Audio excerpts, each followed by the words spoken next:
नमस्कार, मैं कुलदीप भारद्वाज नमस्कार इंडिया के आज रात 9 बजे की इस चर्चा में आपका हार्दिक अभिनंदन करता हूं। एक थोड़ा सा मन तोड़ने वाली खबर है, वो ये कि कमलप्रीत कौर जो है वो डिस्कस थ्रो के अंदर इतिहास रचने से चूक गई। वो 63.70 मीटर थ्रो के साथ छठे स्थान पर रही।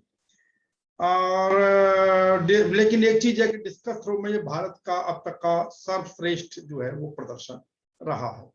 बाकी महिला हॉकी टीम आपको मालूम ही है, सेमीफाइनल में पहुंच गई है ओलंपिक के। पुरुष हॉकी टीम वो भी मेडल की रेस के अंदर है, वो भी पहुंच चुकी है। और हालांकि ये बता दें कि पुरुष हॉकी टीम, हालांकि हमारे इतने बड़े बड़े बिजनेसमैन है क्रिकेट और किस सब के लिए न जाने क्या क्या स्पॉन्सर करते हैं, कितना कितना पैसा लौटाते हैं, लेकिन हॉकी के लिए नहीं। आखिर में जो नवीन पटनायक हैं उड़ीसा के मुख्यमंत्री, वो सामने आए और उड़ीसा ने उनको स्पॉन्सरशिप दी, उनके लिए सहायताएं उपलब्ध कराई। और आज कहते हैं ना कि वो शायद 1972 के बाद में, लगभग 49 ईयर्स के बाद में, वर्षों के बाद में भारत की टीम इस मुकाम तक पहुंच पाई। शुभकामनाएं नमस्कार इंडिया की तरफ से इन सभी को।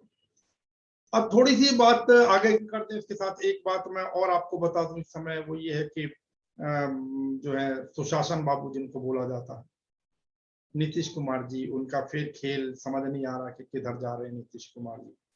उन्होंने पेगासस पे और जाति जनगणना, किसान आंदोलन पर एनडीए के से अपना अलग रुख किया है। अब उन्होंने भी मांग की है कि भाई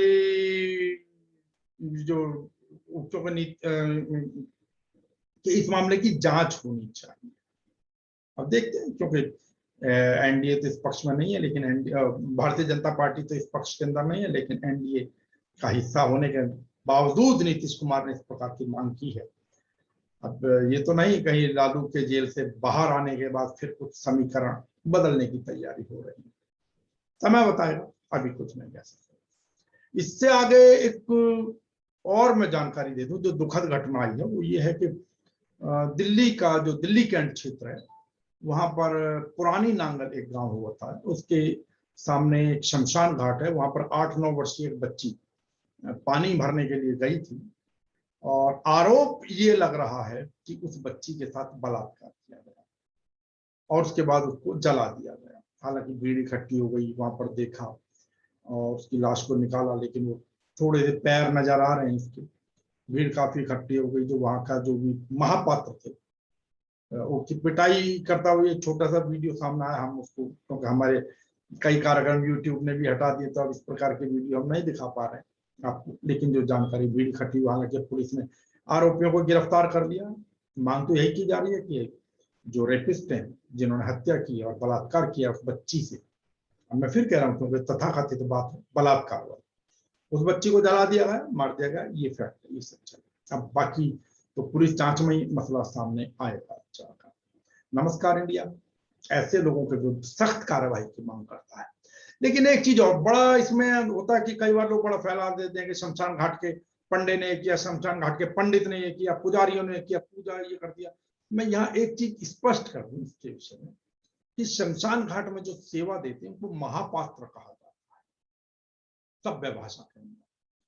और वो पंडित या पुजारी, क्योंकि वहां पूजा तो होती नहीं शमशान घाट के अंदर, तो वो पूजा या पुजारी या पंडित से कोई सरोकार नहीं, क्योंकि अमूमन लोग वरना फिर सभी को इस प्रकार टारगेट करने लगते हैं कि भाई ये तो पंडितों ने ये कर दिया, पंडितों ने इस प्रकार कर दिया।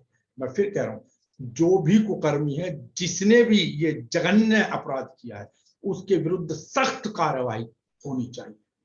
लेकिन भाषा, क्योंकि कई बार फिर ना गलत संदेश चला जाता है उसमें, फिर कई बार जो ठीक आदमी होता है उसकी तरफ भी उंगली उठने लगती है, और आज के समय में चलन कुछ ज्यादा है।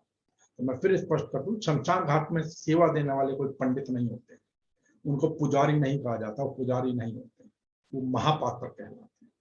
चलिए, अब ईश्वर तो उस बच्ची की आत्मा को शांति दे। और मैं फिर कह रहा हूँ कि सख्त से सख्त कार्रवाई इन लोगों के विरुद्ध होनी चाहिए जिन्होंने भी इस जघन्य अपराध को अंजाम दिया। अब उससे आगे चलें, बात वही, क्योंकि आपने देखा पीछे भी हमने चर्चाएं की और कई बार चर्चा की कि जो भारतीय जनता पार्टी से जो नेतागण हैं उनकी जुबान फिसलती है। अब उसको फिसलना नहीं कहना चाहिए, मुझे लगता है कि वो उनकी या तो आदत में शुमार है या वो सस्ती पब्लिसिटी का उन्हें एक माध्यम मिल गया कि इस प्रकार के शब्दों के प्रयोग के बाद तुम कुछ दिन तो चर्चा में रहोगे कम से कम। अभी आपको मालूम है जो धर्मेंद्र कश्यप है, आंवला बरेली से जो सांसद है भारतीय जनता पार्टी के, उत्तराखंड के जागेश्वर में मंदिर में गए और वहां कहा यह जा रहा है कि जो समय समाप्त हो गया था शाम को 6 बजे का, उसके बाद वो गए थे और दबाव बना रहे थे प्रवेश के लिए। तो वहां पर जो उनका वीडियो वायरल हुआ उसके अंदर वो गालियां देते नजर आ रहे हैं, बत्ती बत्ती गालियां दे रहे हैं, जिसकी नमस्कार इंडिया निंदा करता है। हालांकि अब उनके विरुद्ध केस दर्ज हो गया है, तो वहां का जो पुजारी समाज था वो इससे काफी आक्रोशित था। हालांकि वो अपने वीडियो में ये आरोप भी लगा रहे हैं कि भाई मुझे प्रवेश के लिए 1000 रुपया मांगे जा रहे थे कि भाई मैं 1000 रुपया किस बात कर दूं, 1000 रुपया दे दूं तो मुझे दर्शन हो जाते आदि आदि।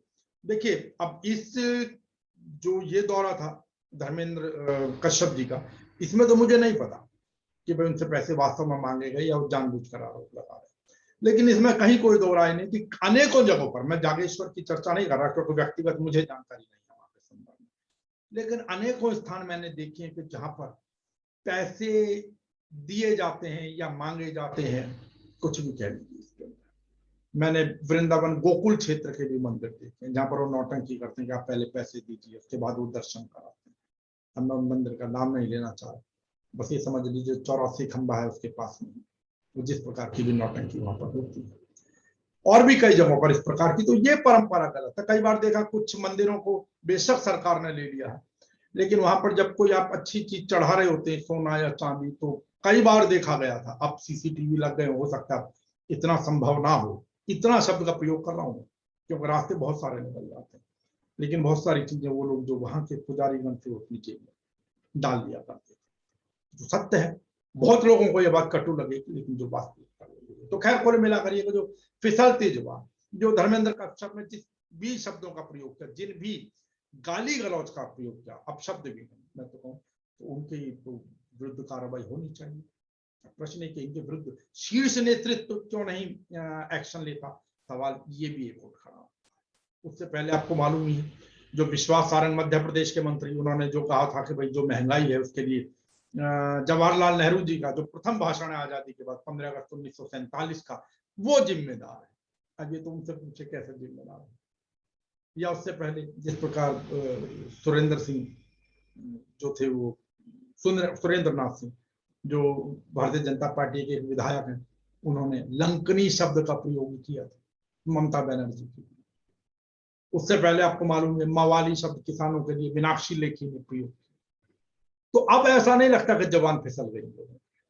और मैं फिर कह रहा हूं, मैं ये नहीं कह रहा कि खाली यहां से, दूसरी जगहों से भी होते हैं, दूसरे राजनीतिक दलों से भी, लेकिन वो इतने नहीं, इनके मुकाबले तादाद बहुत कम।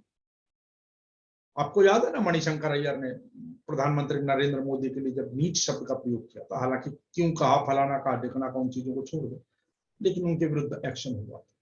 लेकिन प्रश्न ये कि अगर नहीं भी हुआ होगा, हम जो हमारी पीढ़ी है, जो हमारे युवा हैं, जो हमारे बच्चे हैं, जो इस देश के कर्णधार हैं, वो सीखे किससे, प्रेरणा किससे लेंगे? सत्ता से, जो सत्ता सिखाती है। तो यहाँ पर जो सबसे ज्यादा मतलब उदाहरण प्रस्तुत करने चाहिए चरित्र निर्माण से संबंधित, भाषा से संबंधित, वो सत्ता पक्ष को करना चाहिए। हम सत्ता की निंदा करने के लिए, लेकिन क्योंकि निर्णय सत्ता ने लेने और सीखना सत्ता से है, तो सत्ता को तो कहीं ना कहीं इन चीजों पर गौर करना पड़ेगा। और वो बात अलग है कि आज के समय में सत्ता में भारतीय जनता पार्टी, हम फिर कहते हैं नमस्कार इंडिया की टैगलाइन है और हम उसको फॉलो करते हैं, ना हम दुश्मन हैं सरकार के और ना पैरोकार गुनहगार। इन चीजों का तो ध्यान नहीं करना, सत्ता पक्ष को सोचना चाहिए। क्यों कि ऐसे लोगों के हौसले इसलिए बढ़ते हैं, वो गाना कि हौसले और करो, तो जब ऊपर से एक्शन ही नहीं हुआ और फिर उसके बाद शक यही कह रहा था कि भाई हो सकता है फिर उनकी पब्लिसिटी की पॉलिसी, जब ऊपर से एक्शन नहीं लिया जा रहा तो हरी झंडी कहेंगे ना, उसको क्या कहेंगे। एक बार फिसलना हो गया, 2 बार फिसलना हो गया, आपने एक बार एक्शन नहीं लिया, 2 बार नहीं लिया, बारंबार बारंबार बारंबार, तो इन चीजों को तो साफ सोचना पड़ेगा। अब आपको भी, आप बेशक, मैं ये नहीं कह रहा कि आप भारतीय जनता पार्टी के खूब वोटर रहिए, अच्छी बात है, वोट दीजिए, उनकी बहुत सारी है, 370 के ऊपर जो चर्चा है बहुत अच्छी बात है, राम मंदिर को लेकर बहुत अच्छी बात है, उन चीजों को आप बढ़ाइए, आप उनके वोटर भी रहिए, आप उनके समर्थक भी रहिए, लेकिन जहां ये आपका भी कर्तव्य बन जाता है उन सदस्यों का, उन वोटरों का, उन समर्थकों का कि अपने शीर्ष नेतृत्व तक इन चीजों की निंदा को पहुंचे, लिखित में भेजें, शिकायत करें कि नहीं, ऐसे लोगों के विरुद्ध कार्यवाही होनी ही चाहिए। कोई भी राजनीति कर, ये करना पड़ेगा। वरना ठीक है, अगर आप खुश हैं कि नहीं आपके बच्चों को ऐसी चीजें मिलती है तो बहुत अच्छी बात है। आपको पता है ना आजकल चीज कितनी तेजी से फैलती है, व्हाट्सएप ये वो जो हमारे बच्चे सुनते हैं, जिन्होंने वो गालियां सुनी होंगी, वो भी धार्मिक स्तर पर, और वो भी चुने हुए प्रतिनिधि द्वारा, और वो भी सत्ता पक्ष का। क्या कहेंगे, क्या सोचेंगे, और वो तो अपनाएंगे उसको। चलिए अब देखते हैं, दिल्ली आसपास बारिश खूब जमकर हो रही है, सावधानी से निकलना पड़ता है रोजी रोटी के लिए, लेकिन सावधानी, कहाँ गड्ढा है कहाँ नहीं मालूम नहीं चलता है। और अब क्योंकि स्कूल खोलने के भी आदेश हो रहे हैं, और लेकिन एक चीज और है कि कहा जा रहा है कि उत्तर प्रदेश के मुख्यमंत्री ने मुहर्रम के जुलूस के संदर्भ में कुछ गाइडलाइन जारी की है, या जुलूस की अभी तक तो अनुमति नहीं मिली है। ये भेदभाव नहीं होना चाहिए। दिल्ली में भी एक धर्म के लिए तो आप अगर उनकी कोई जयंती या कुछ होता आप छूट दे देते हैं, दूसरे धर्म को उसके लिए मना करते हैं। ये चीजें तो भेदभाव वाली चीज, फिर किसी के मन के अंदर बेवजह घृणा पैदा करना या भेदभाव उत्पन्न करना, मैं नहीं समझता ये चीजें होनी चाहिए। चलिए आज की इस बहुत बहुत छोटी सी चर्चा में यही इतना ही। मेरा फिर निवेदन आपसे, आप लोग बाहर निकलें तो मास्क को तरीके से या नाक के ऊपर से लेकर यहाँ लगा कर स्वस्थ रहें। नमस्कार।